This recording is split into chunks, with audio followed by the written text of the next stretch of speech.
আমল তোমার হবে সাথী,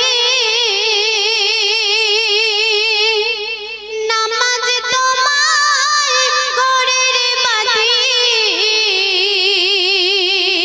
অবহেলায় নামাজ কাজা করো না রে, অবহেলায় নামাজ কাজা করো না রে।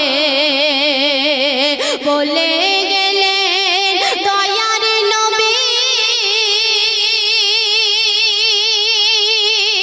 নামাজ তোমার জান্নাতের চাবি, নামাজ বিনা কেউ কোনোদিন শান্তি পাবে না।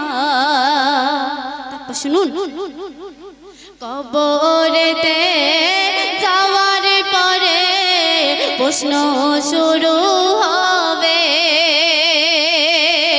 নামাজ ছেড়ে বলো তুমি ছিলে কায় ধোকাতে,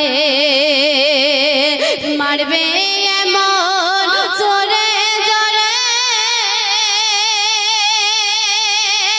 গায়ের চামড়া যাবে ছিঁড়ে, চিৎকার করবে গানে তারা শুনবে না রে। হাদিসে কোরআন দিয়েছে প্রমাণ সবাই পড়ে। শেষ ছন্দে শুনুন, ও গো খোদা